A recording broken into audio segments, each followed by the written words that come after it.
Welcome back to Speed Demon Painting, where today we are taking a look at the deep dive for the Orbat of the Covenant of the Enlightened for Dystopian Wars. The first thing we do when we're looking at these Orbats is taking a look at what makes them special, what are their special rules, what sets them apart in this Dystopian Wars game. Now the first rule they get is Enlightened Science. These ships are able to repair hull damage. If you manage to roll any exploding hits during the repair phase that you normally have at the end of the turn, they do have to be battle ready in order to do so.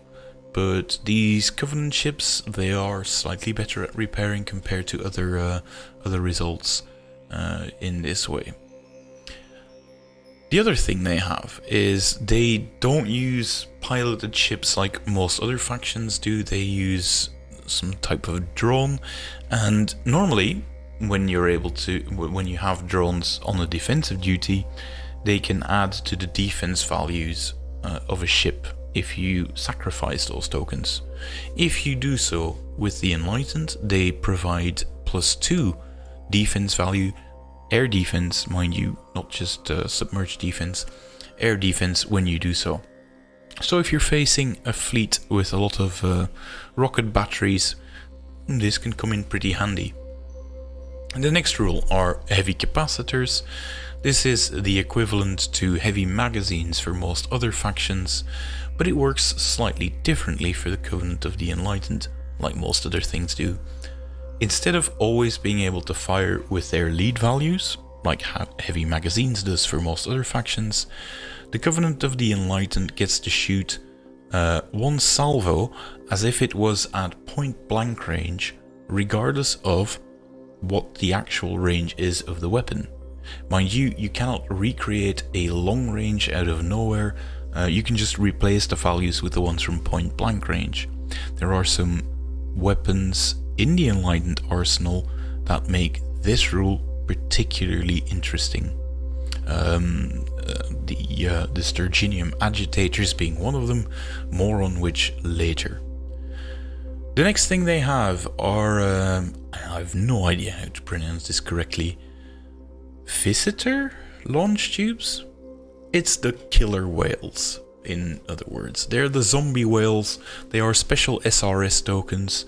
Normally you're only able to launch them at 18 inch, however, thanks to this rule you can actually launch them at 20 inch, which is what other factions get to launch their normal tokens at, so that is definitely a good one. Next one is Luminiferous Defenses. You can protect yourself against gunnery quality weapons. Now normally those don't allow any type of defense to be rolled, either air defense or submerged defense. However, the Enlightened do get to use them against gunnery weapons. However, the defense value that they get to use is their crippled air defense value. So it's not like you get a ton of dice. It's far lower than you used to, but hey, anything can help against these gunnery weapons that normally don't allow for any defense at all, so this is a great deal. More on these whales, by the way. They have special SRS tokens, and they are actually submerged whales with lasers attached to their forehead. Get the memes going, and they do keep their piercing quality. We've seen special SRS tokens from other factions like the Prussian Empire, where they lose that piercing quality. These whales keep them, however they attack with 4 action dice instead of the 5 that we saw with the Blitzen bombers from the other ones. They're also always treated as a separate attack. You can't just stack them with any other tokens.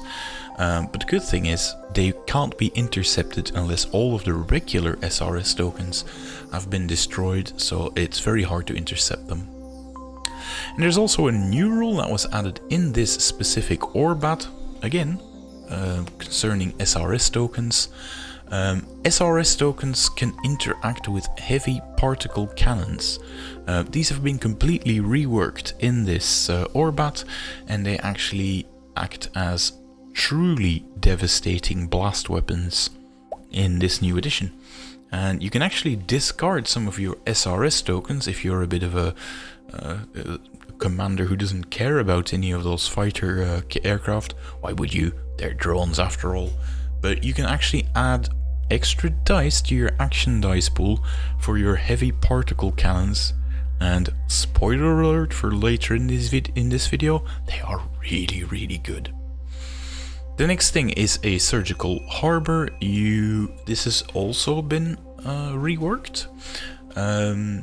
If you have any counters or heavy counters rolled in an interception against your killer whale, your visitor constructs, then the opponent has to re-roll them. So it's actually trickier to intercept those whales if there are ships nearby with these surgical harbor rules.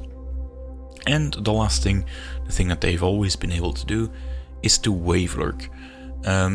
If you have the special operations step of your activation, that means before you have any movement, you can actually go submarine mode with a lot of these ships. It does come at the expense of some speed, but you actually gain the submerged trait for your ship for that activation and until your next activation. However, you can't do this in consecutive terms, so it's not like they are full submarines. They can be submarines for a turn, then they have to come up for some air, presumably, and then they have to go down again. So yeah, you can go submarine mode for a turn with these Enlightened, which makes it very interesting gameplay wise. Next up, we're having a look at the different battle fleets that the Covenant of the Enlightened can use. I've made a video about this previously. You can make your fleet out of as many battle fleets as you want, just as long as those battle fleets abide by some minimal rules. Every battle fleet gets its own advantages and special rules, and the ones that are fairly common throughout all the different battle fleets are mentioned here above. The first is a command reroll. We've seen this in other fleets. This is a bit of bad luck protection. If you really make a horrible dice roll, you can just take all of the dice in that pool and reroll them again using this command reroll. This one, however, is significantly less valuable in an Enlightened fleet because, this is a bit of a spoiler for later on, when we're looking at the Enlightened weapons, they have a ton of innate rerolls.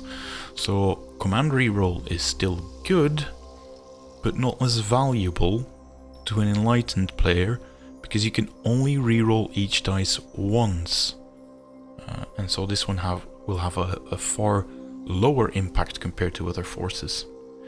The next one is a whale ambush. You can send in your whales, and I made a bit of a mistake with my first deep dive. Even though they come in as coming from a long range sortie, your opponent does not get to double their defense value against them.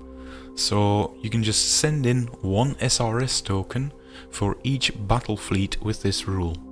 And if you want to have a bit of a points dump, you can actually increase this 4 points if you so desire. So instead of just filling up your fleet with mass 1 ships, you can go for a very heavy ambush of killer whales if you want. Now the generic battle fleet for the Enlightened is flexible, as you'd expect, but only gives you a command reroll. And, as I've explained before, that is not quite as strong as you would expect in other forces. So let's go and have a look at the themed battle fleet. Now, the first one is one that doesn't have its models released just yet. That is if you take the Archimedes Vault ship. You just have to take the Archimedes class, and then you must include either an Antarctica, a Tacitus or a Ulysses class ship. If you get that, you gain an additional command reroll for each maximum sized unit of these mentioned ships. Bear in mind, command rerolls are already not quite as valuable as you would expect, and the requirement for having a maximum unit of these ships, we'll see later on, these are not cheap compared to other factions.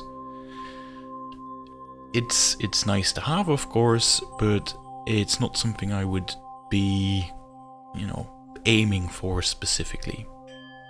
If we're looking at the Descartes battle fleet, you of course have to take the Descartes class ship, which is essentially the whale launcher ship, and you have to include a Lovelace unit. Now that's not a drawback. I think the Lovelace is an insanely good unit to take, so yeah, you're not nerfing yourself by having to take this unit at all.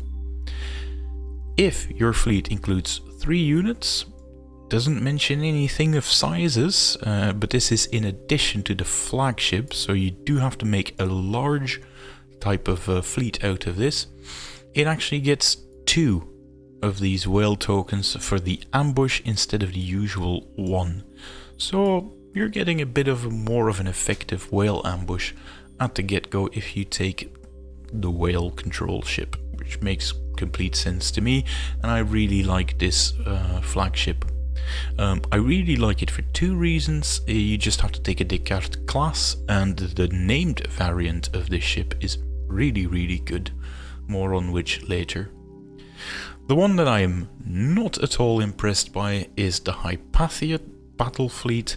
It gives you the ambush that has been changed recently, so that's a good thing compared to just getting the normal ship. However, when you read the restrictions you have on this, you have to start with the generator ship, the Hypathia. Nothing wrong with that one. That is a solid entry as you can get. You have to get a Lovelace or a Tacitus unit. Nothing wrong with those. They're about as solid as you can get. However, you are limited to taking ships with generators, and some of the very interesting units that the Enlightened have are the Automata ships, and you can't take them in this fleet. So selecting this one as the primary one means you lock yourself out of quite a lot of ships, and that's the only reason why I don't like this one. You can take 2 of any unit, that's good. I mean, taking 3 of any unit, it really is spamming in this game to begin with, so that's not a problem. It's just, yeah, you're limited to take only ships with generators in this fleet.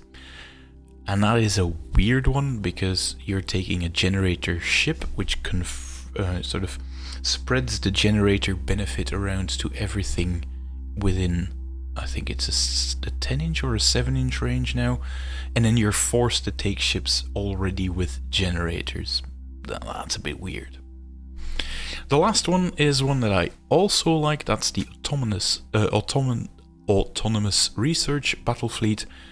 Any flagship will do, so great, very flexible.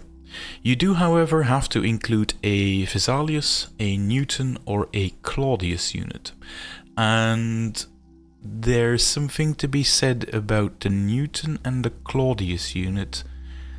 They're not the greatest of entries, in my opinion. Vesalius is okay, but when you do, you have to include any Automata unit. You have to include at least 1 of them, and then you can take another 3 units with Automata units. Now, what are Automata units in this fleet? They're the Mass 1 ships, and they can be really good. They can be very strong in the Enlightened, but you're limiting yourself to only taking those. So it's sort of the flip side from the Hypathia battle fleet. In Hypathia, you're locking yourself out of them. In Autonomous Research battle fleet, you're sort of locking themselves into those ones. But they're actually reasonably good. You get your command reroll, you get your whale ambush, what you want, and if you include at least 3 Automata units, then the Mechanical Soul special rule, more on which later, also applies to Chaos and Disarray unit results. What does this mean?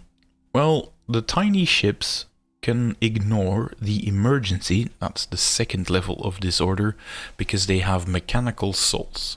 Now, getting disorder for Mass 1 ships is unlikely. or at least it was unlikely, because the most common source are critical hits, and taking a critical hit with a Mass 1 ship means it's destroyed. However, the ships have been nerfed, the Automata, because they were very strong. Now, if you're firing their main weapons, they will take a disorder token. And in this fleet, you can just ignore that. So your Mass 1 Automata units have been nerfed in this new Orbat, but not when you take them in this autonomous research battle fleet. So that makes it a very strong one, in my opinion. And then you also have the mercenary battle fleets, but again, I'll be discussing those in the deep dives for each of the factions that can actually take them, because some of them still have to be sort of fleshed out a bit. Next up is some of the special equipment that we find in the Covenant, and the first type is and the pronunciation is always a nightmare, the Callimachus Chronolath. What it does is, you can use it in one or two ways. You can take a point of damage away from something that is battle ready, I think. So you can't do it on crippled models within 15 inch. So you can use it as a healer, or you can take a unit that was in reserve and deploy them within 3 inch of this unit. But if you do so, they take a point of damage. So you can manipulate time with it somewhat. It's only found on these Mass 4 ships, but it's an interesting piece of wargear for sure. Another option is to swap that one out with a Diophantus Chaos Orb, and I am not at all impressed with this one in the latest patch. Mostly because you can use it to draw through Victory and Valor cards, examine them, discard 2 of them, and keep 1 in your hand. With the way SRS have been changed, they do this way better than this Diophantus Chaos Orb ever could, so getting a ship that just has SRS capacity is better than this, what is supposed to be an esoteric piece of wargear. I think it kind of misses the mark now. I'd be hesitant to pay the points for the upgrade for this thing. Also, it can be used as a heavy particle cannon, with a 360 fire arc. Now the heavy particle cannon is a good weapon, not gonna lie, but it's a lot of points to just essentially give you an extra cannon, because the card drawing thing is, a bit more useless now with the new changes. Sturginium agitators are weapons that cannot really support, they only give a single dice, and the amount of dice that they throw depends on the mass of the ship that they are targeting. Now this can be incredibly strong in the new update, and I'll explain why in a bit.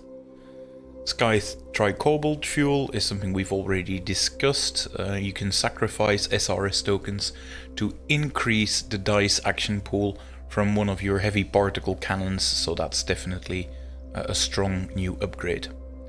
And if we're looking at their special equipment in the generator form, well, there's only 2 of them that are really special. The first one is the clone generator. You can target a different generator within 12 inch of this model each time the unit is activated, and you will, have the same abilities as that targeted generator. So if you want to use one of the more special generators from opposing factions, you can sort of steal the technology, if you will. And the other one that is special is the null generator, where you can just simply target a single enemy model within 15 inch of this model, and when you do so, it just immediately receives the generator offline critical damage marker, unless it already has it, which is an important thing, because normally if you get the same critical result again, you suffer catastrophic damage, and this prevents that from happening. But if you are targeting a ship that has a nasty bit of a generator on it, a null generator can just shut it down. But this is an important bit, it's used in the special operations step, meaning you'd have to be really, really close in order to shut the generator down before you want to fire at something. Consider this something that is only useful if you already were able to target that thing or that opposing ship in point blank range, and in fact 15 inch means you're almost in boarding range, so The null generator, 15 inch, that's not a lot, especially with special operations.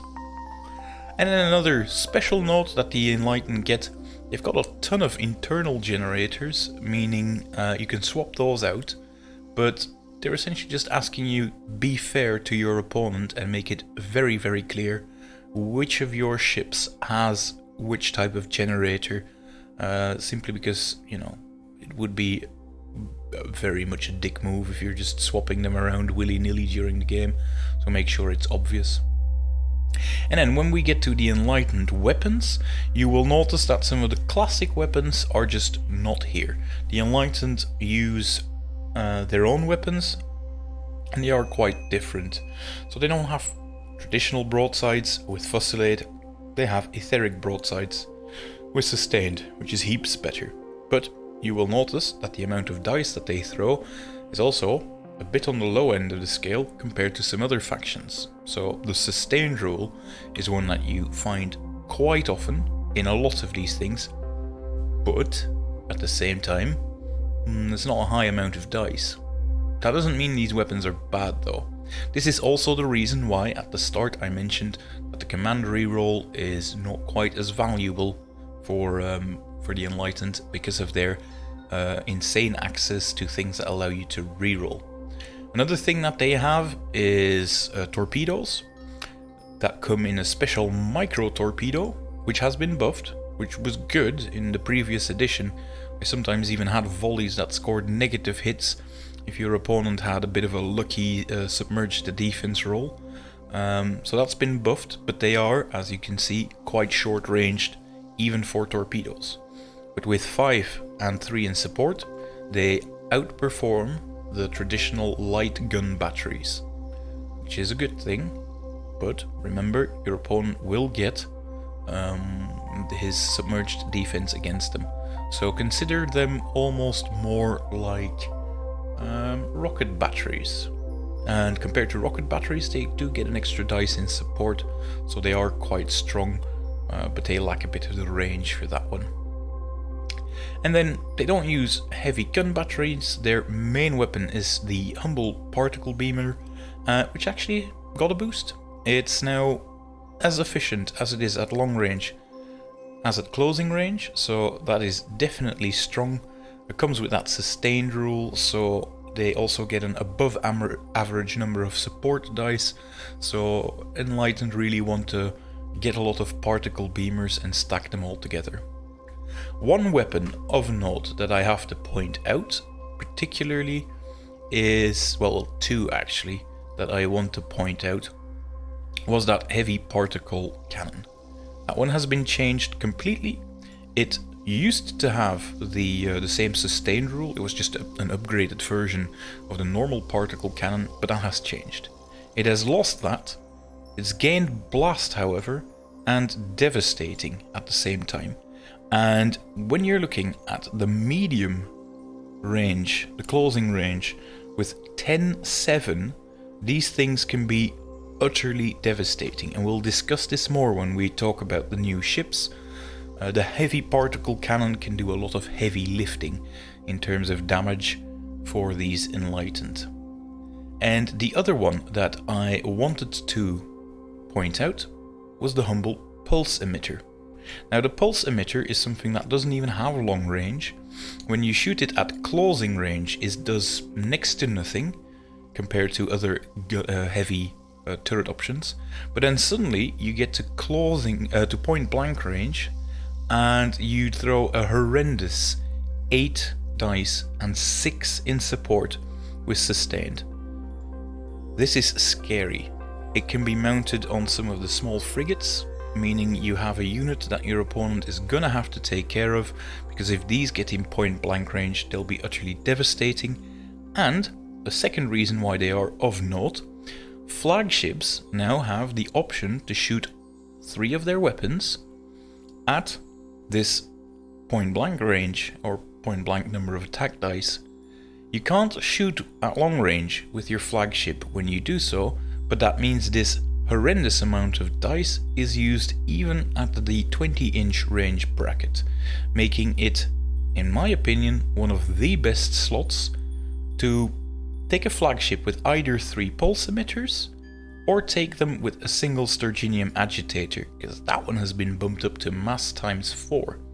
Should you be lucky enough to target something like an Ice Maiden or a Victory Carrier, you're throwing a ton of dice with hazardous and piercing. It can really do some work. So yeah, that's the interesting bits about their weapons. Next up, what flagships can you take as an Enlightened player? Now the first selection that we're going through is the Archimedes Vault ship.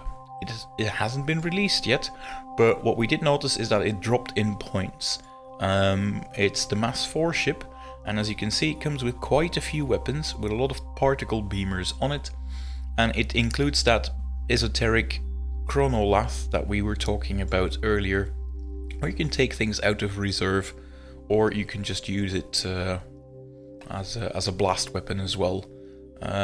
It's an interesting ship in my opinion. I think it's worth fielding, and it can take some special things like the new molecular disharmonizer, which still has to come out, and also has this heavy capacitor rule, meaning you can fire 3 weapons as if they were at point blank range, and you can swap out the particle beamers for pulse emitters for free.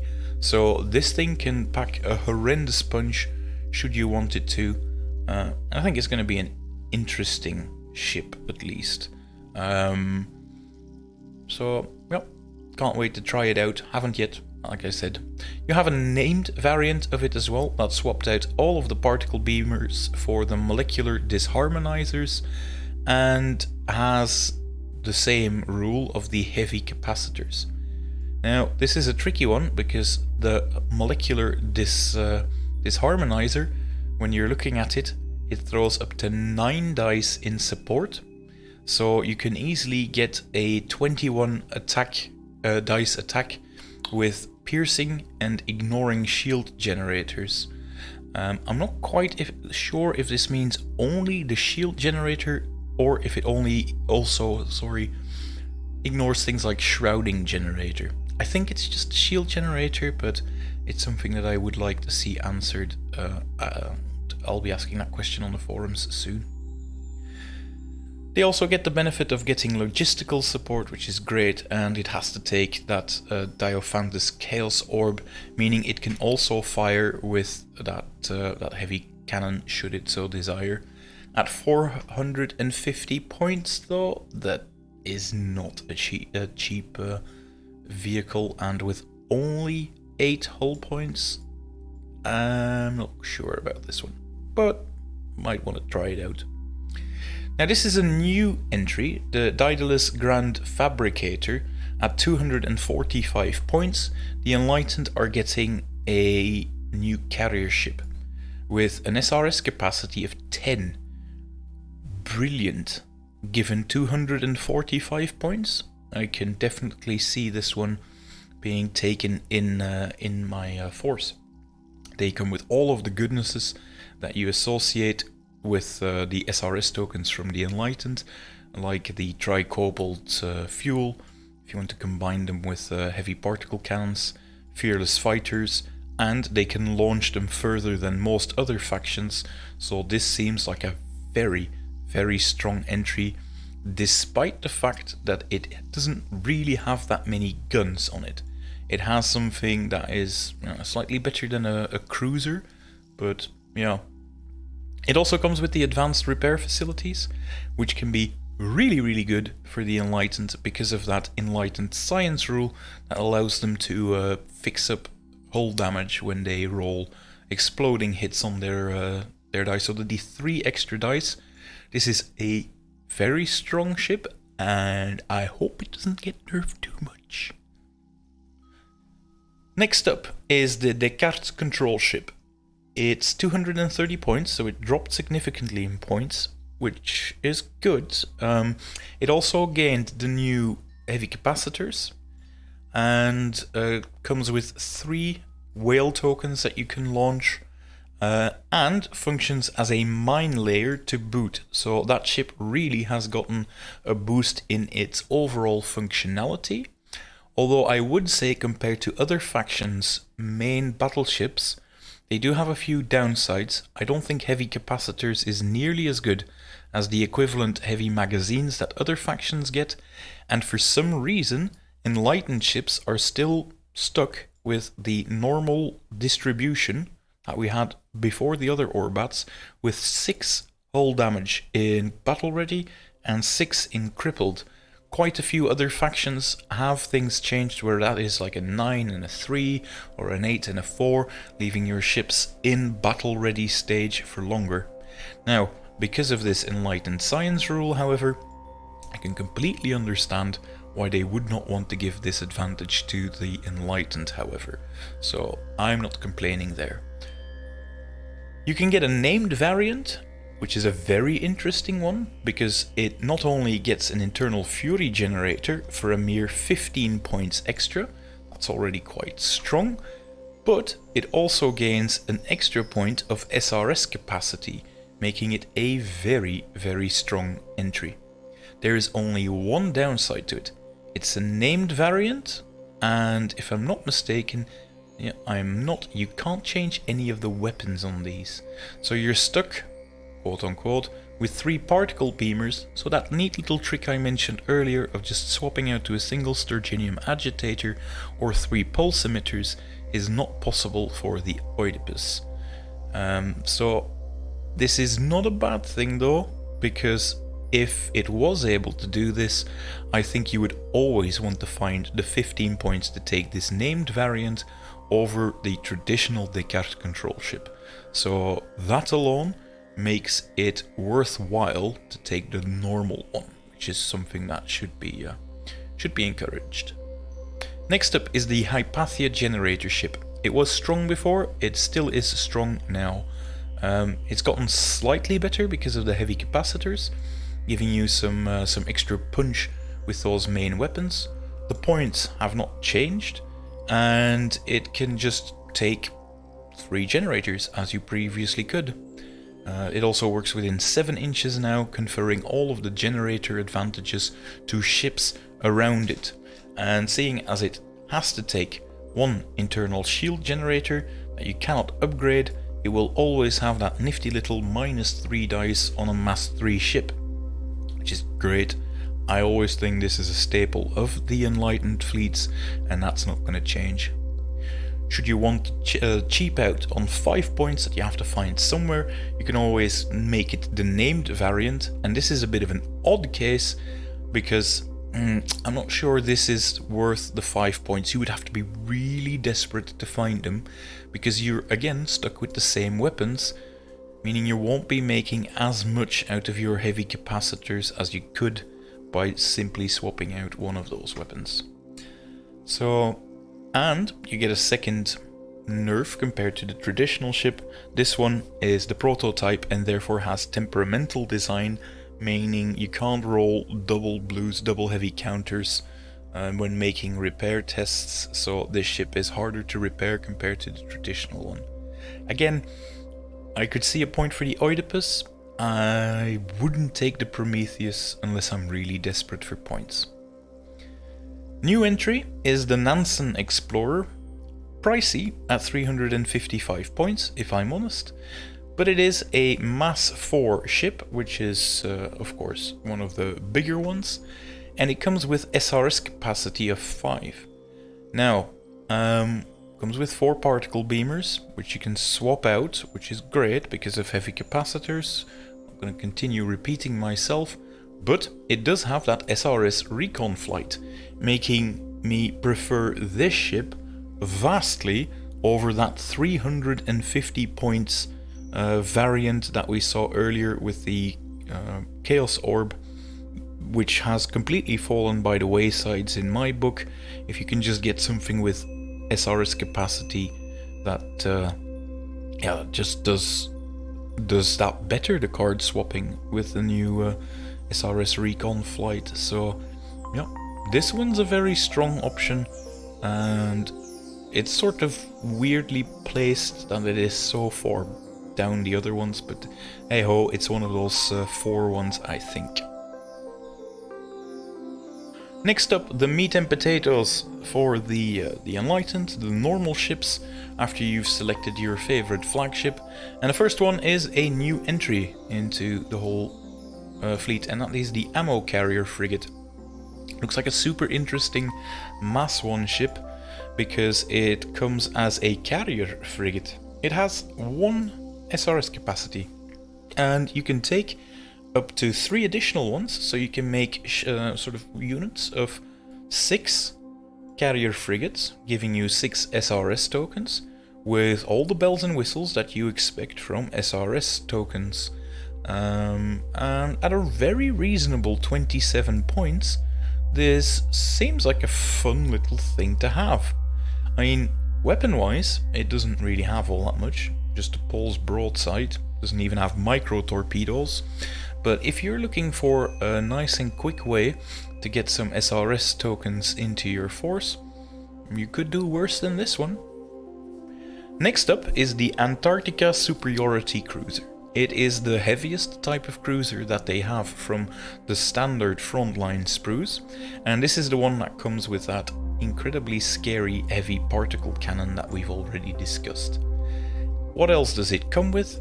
It comes with 2 normal particle beamers, one that is pointed backwards but can be turned to the sides, and one that is aiming forwards. This makes it, in my opinion, a slightly awkward ship, because you want to turn it to use your etheric broadsides and your particle beamers all on the same ship, so you kind of want to have side firing position for this ship. But then you have that juicy heavy particle cannon and the new and improved Seeker torpedo salvos aimed at the front. So these are incredibly potent cruisers. However, they function a bit weirdly in one way. You want to have them pointed sideways with all the weapons marked in yellow, and to the front with all the ones in red, making it hard to make the most out of what they can be, in my opinion. At 155 points, that is also a very steep investment. But you can make them work, for sure. One that I wouldn't recommend though, that you ever take, is the Belgico. That hurts me as a Belgian guy, but I wouldn't. It costs a lot, it comes with Sturginium agitators, which are only good if you get into really close range. And they don't have heavy capacitors, so you can't just start using that at long range. And with that heavy particle cannon, you want to be operating at medium range, at closing range. With the torpedo salvos, it doesn't really matter, but I don't think this is a useful ship, sadly. So, skipping. Next up is the Châtelet Recon Cruiser, comes from the Frontline squadrons, and what do they bring? Well, essentially, they bring you 1 SRS token, with a single particle cannon aimed at the front or sides, and the back is the smaller variant of the particle beamer called the Etheric Lance. These 2 can stack up, but that makes the ship a much more forwards orientated ship compared to the other ones, meaning it's slightly easier to pilot, that in my book, because even if you're front facing your opponent, if you're not shooting that Etheric Lance here, that's not the end of the world. It's the smallest weapon available on that ship, and yeah, not a big deal. Etheric broadsides, however, they are not like other broadsides. They always have sustained on, so you can do some damage.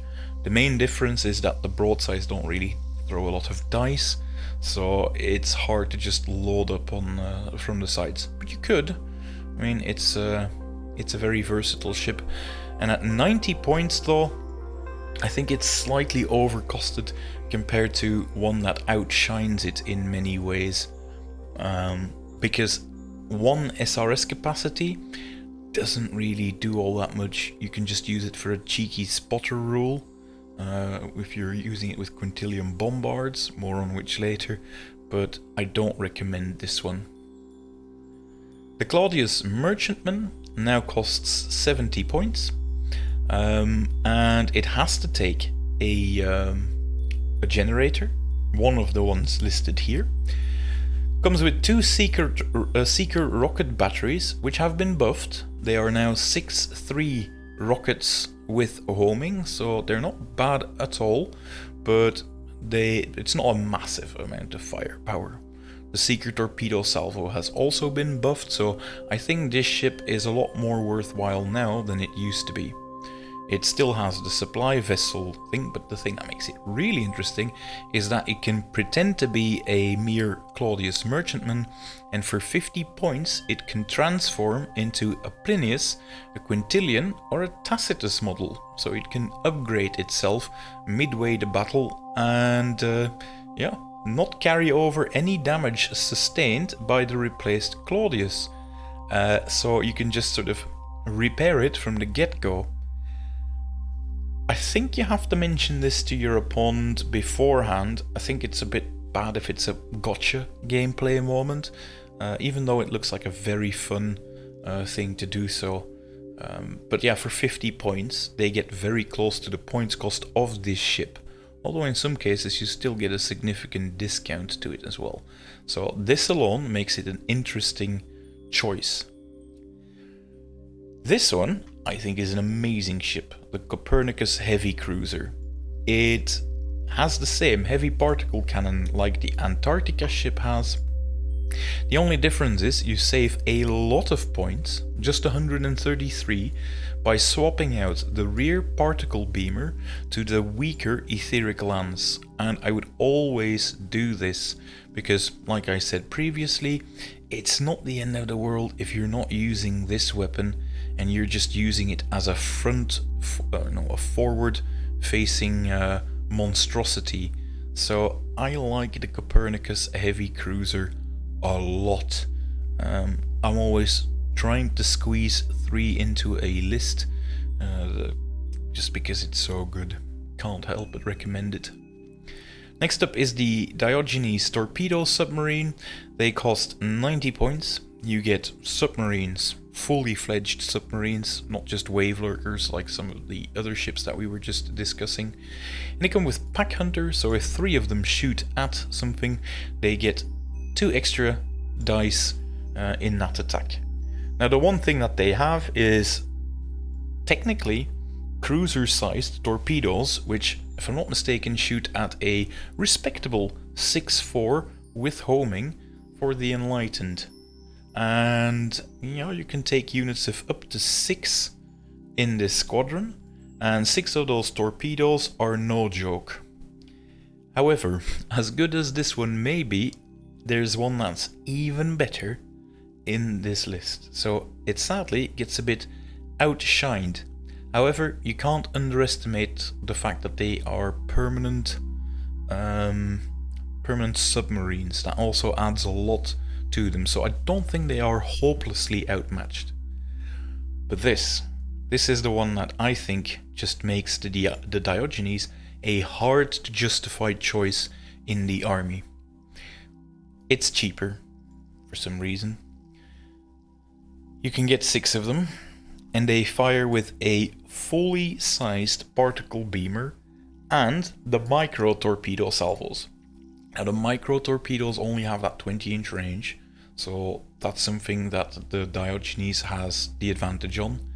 However, the regular particle beamer is one that shoots very efficiently now at long range with that sustained, but every time it made an attack with sustained quality, 1 or more attacks, meaning your pulse broadside can also add to this, each model in the unit gains a disorder condition. Now this is where the mechanical soul thing kicks in. You can ignore the 2nd level, but you can't ignore the 3rd one, unless, like at the very top of the video I discussed, you take them in an automatous research fleet. Then it also counts for the 3rd disorder level, chaos and disarray, which is why I would always take these in that fleet whenever I can. Mind you, with just Mass 1 and Citadel 8, they'll die to a stiff breeze, so don't go and just throw them into the thick of it. These really are units that you want to keep as a sniper in the back and just taking or throwing a horrendous amount of firepower out there. Don't be too tempted to just try and close range with your micro torpedo salvos, because they can't stand up to any type of punishment whatsoever. They're also not that fast anymore, so keep that in the back of your head. This one I'll be brief about. Mass 1, Citadel 8, 60 points a pop, useless. Never take this unless you're just wanting to hand out squadron killer bonuses to your opponent like they are candy. Don't take them. Had this been Citadel 12, I would happily recommend this, but Armor 6 looks good, Hull points 4 looks good, until you realize that a single hit of 8, or a single salvo of 8 hits, just obliterates this thing. Just not worth it. Not worth it at all. They don't get any sort of permanent protection, they're slow, they can come up out of nowhere, that's the thing they've got going for them, but even if your opponent has a very weak counterpunch left, it's going to get annihilated. This isn't like the German or the Prussian big old mecha constructs, this is just the failed version of it. And sadly, the Lothan is in the exact same boat. Mass 1, doesn't matter what all the rest is, that Citadel 8 makes it a pointless addition, even though this one at least isn't 60 points that you're just throwing away to your opponent being clever enough to shoot 2 heavy gun batteries at it and just smacking it straight into the ground. So, shame. This, however, is a very good addition to the fleet. It's, I think, point for points, one of the most efficient cruisers the game has. 2 particle beamers, side firing profile, because the secret torpedoes are nice, but you're better off trying to aim with the sides for these ships, even though you can still get a pot target with your, pot shot I mean, with your secret torpedoes. With all of the special things that the Covenant of the Enlightened get, like luminiferous defenses and internal shield generators, these things are tough, they are reasonably fast for these cruisers, and they actually have quite a nice output as well. So if you're looking for your cheap and cheerful cruiser, this is the one for the Enlightened, and you can do a whole lot worse than this one. It's the envy of many a fleet. Next up is the Marian frigate. It's also a Mass 1 frigate, but at a reasonable cost, a very reasonable at 27 points. However, they swap out the particle beamer for pulse emitters. So this really is the ship that has to get into point blank range in order to be scary. But when they do, and you have a unit of 6 of them, it is obnoxious to see what they can do. Many a starting player has underestimated these Mass 1 ships, has made the mistake of letting them get into closing range, and then go onto the forum to complain about how OP Enlightened really is. You'll learn. My regular opponents know that this is the first unit that gets hunted down, because as if that 8-6 in point blank wasn't bad enough, you can get a pack hunter in there as well. It might be trickier these days with the new toughnesses of ships, but I've seen units of 6 of these just one-shot battleships if you just ignore them and let them come to you. Luckily for your opponent then, not for the Enlightened player, that Citadel 8 is something that will see them being killed fairly quickly, and they've also brought down the speed slightly. But one final thing, combining these with Hypathia cruisers that give them extra speed because of atomic generators, and with Fury generators, giving them an extra 3 speed if you want them is a very, very valid tactic, especially if you can keep them sort of tucked away from your opponent's firepower for a while. Next up is we went from glorious ship to an absolute stinker in my book. I would never consider this one, hasn't been released yet, but I only need to read the rules to go like, yeah, nah, never doing this. 2 etheric lances, that's already a ridiculously low amount of firepower for its points cost, so there has to be something truly amazing to make up for it, you'd think, but that's the Void Engine. First of all, you have to use it, only 1 ship in your unit can use it, and you're somehow still paying 136 points for all of the other ones. And what can it do? Well, if you roll an action die, if you're using it, if you roll a counter or a heavy counter, there's no effect at all. If you roll a blank, you somehow blow up your own ships with a Sturginium flare, both this unit and the target unit that you're trying to do, but luckily it doesn't apply any critical damage markers, because that would make it somehow worse. But don't forget, if you're using this on a small unit of ships, you're essentially nuking half of their hull points if you roll that blasted blank mark. Now you would think it would be an amazing thing then that you would get on a hit or a heavy hit, but in reality it's just a 5-inch teleport in any direction. And it has to be in open water and at least 5 inches from the edge of the play area, so with some nifty restrictions built in as well for some reason. And if you take a unit, you can make this go up to 9. Nah, I'm not dumping, what is it, the better part of 400 points in a full squadron of these just to give that minor little boost to anything. I hope the development team just starts rebuilding it. I've been fantasizing about maybe it would be cool to use those Wild West Exodus portals in this game, and they can make a rule that somehow uses those or something. But right now, this ship type is dead on arrival to me, because the best result you can get is an exploding hit, and then you remove something from play and place it into reserves. Now, it doesn't say that you can automatically make something come from reserves at all. You would have to combine it with yet another very expensive ship with the chronolath if you want to do so. And yeah, it's just incredibly unreliable, is it? Because even on the best of results, you're still having to make reserve rolls. Nah, not at this point cost. Not gonna happen. If the Newton Void Engine was criminally overcosted for what it does, I think this one is criminally undercosted for what it does.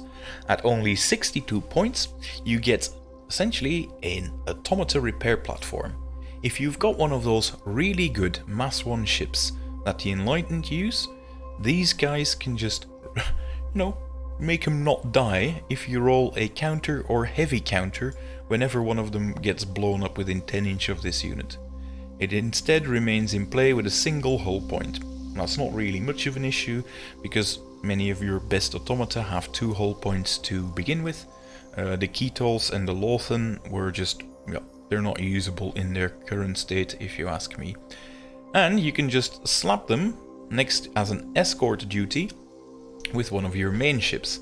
I've already talked about the combination of a Hypathia with a bunch of Mass 1 frigates to give them an extra speed boost, and if you can then repair them as well with this escort duty, you've got something that can really cause your opponents headaches.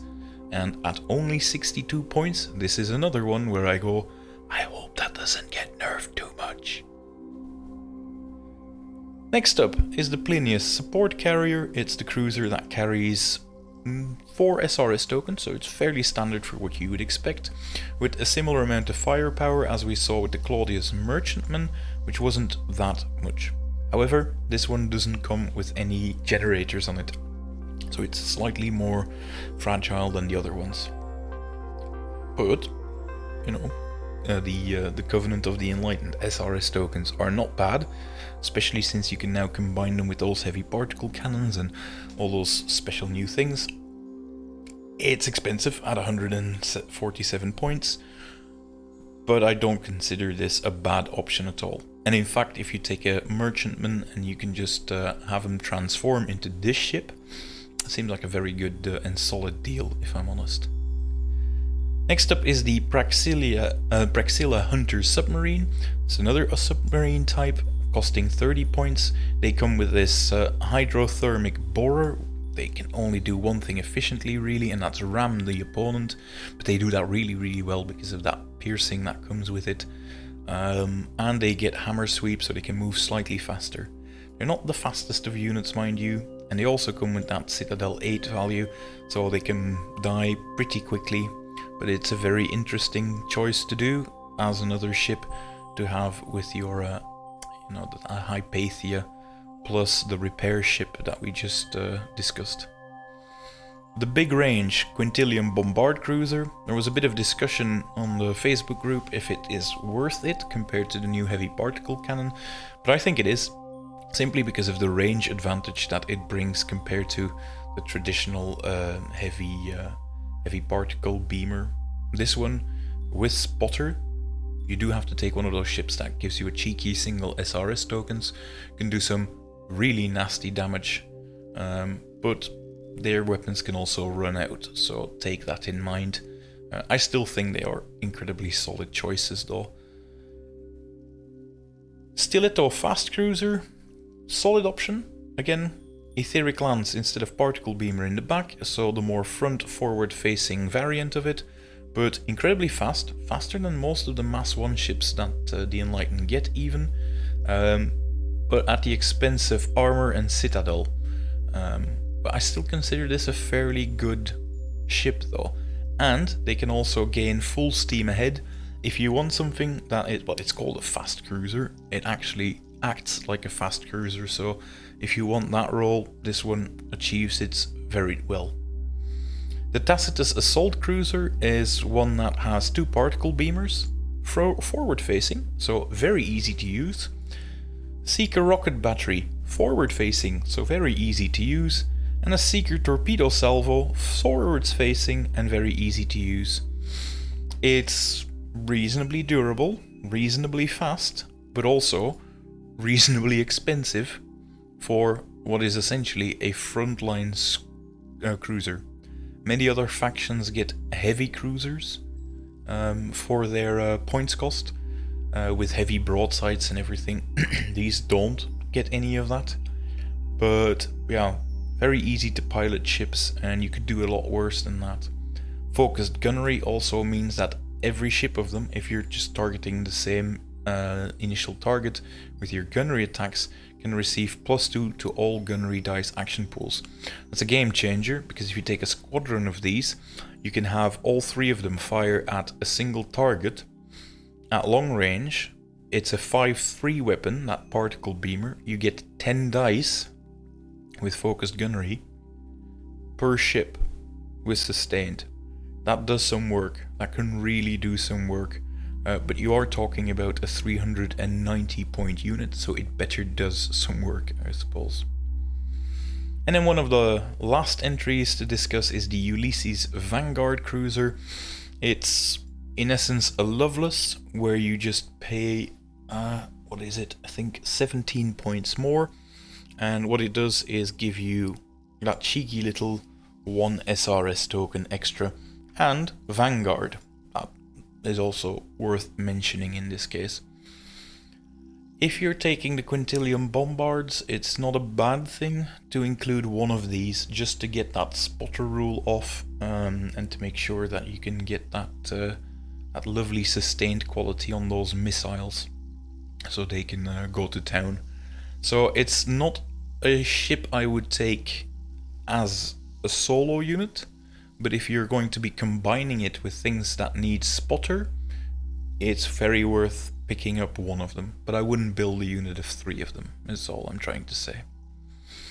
And then the new Vesalius, well, it's not new, it was in the last orbit as well, I think, but the Vesalius Visitor surgical ship.